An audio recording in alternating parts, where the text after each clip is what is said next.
You often hear people talk about the economy. They ask how the economy is doing, and maybe they know what the economy is, maybe they don't.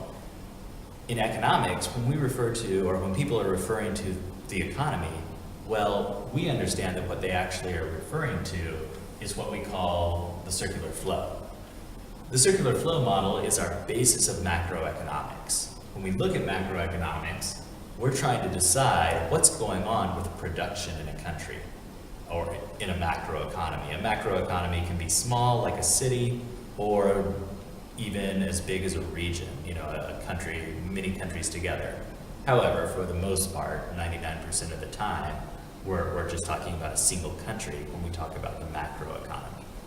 Anyhow, so what people are asking about is they're saying, what's happening with the production of goods and services in this country? Are we producing more goods and services, and are more jobs being created for higher pay? Or are we producing less goods and services and people are losing their jobs and taking pay cuts?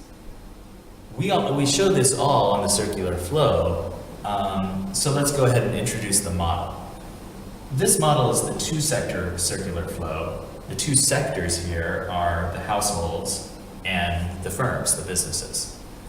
Another name for this that you'll sometimes hear is the closed model. That'll become more apparent why that's true after you see the next one. But for now, it's simple enough to say that basically the orange is in a closed loop and the green is in a closed loop. There's nowhere else for anything to go. What we look at in this, we see two different markets. We see a market for resources. Well, our resources are our factors of production, which are land, labor, capital, and entrepreneurship. Well, it's a market because firms need to buy those factors of production to produce the goods and services that they might need. So, to buy land, labor, capital, and entrepreneurship, firms have to pay wages, rent, interest, and profit to the households. Now, this brings up an interesting question. Is it fair to say that the households own or control or start with the land, labor, capital, and entrepreneurship? Well, it's a simplified model, so you have to keep that in mind. I think the easiest defense is to remember that all this, wages, rent, interest, and profit, is going to end up in the hands of a household. Remember though, households and firms are not necessarily two different groups of people. If I own a firm, if I own a business, the profit that I make from that business is going to turn into my money as a household when I decide to go buy a TV. If I work for a business, I get paid a wage, right? So my wage, I work for a business and I get paid a wage. Well, my wage then turns into what I spend as a household on other goods and services.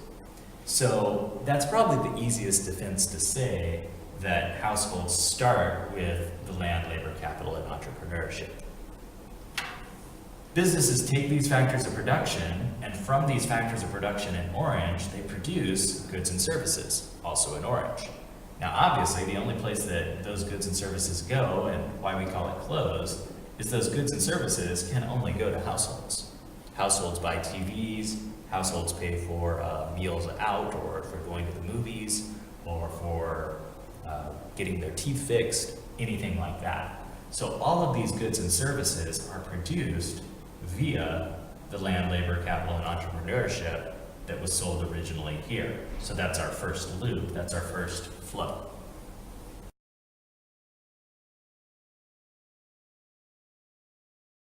Well, what about all this money that went from the businesses to the households?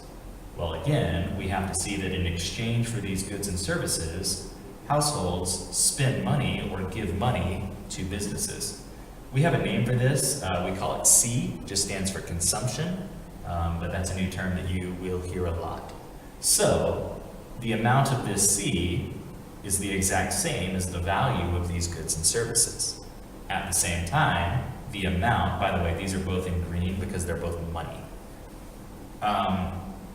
The amount of this green is equal to the value of the land, labor, capital, and entrepreneurship.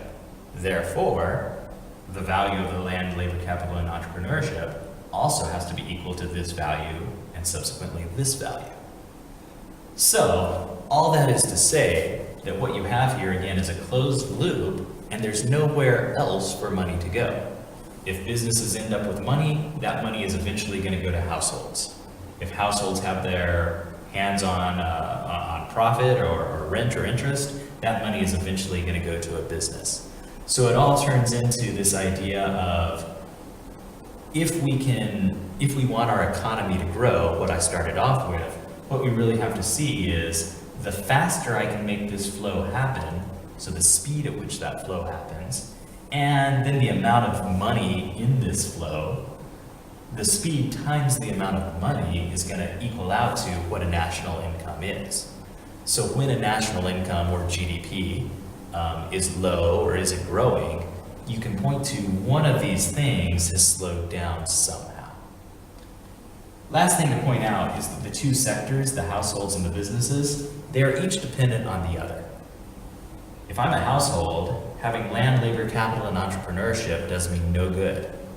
What I need is I need to have money to buy the goods and services that I need.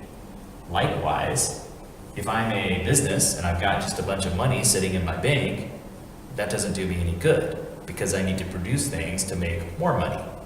So in the same way, if I've got a bunch of money, I need to get it to the households so I can get my factors of production so I can produce more goods and services.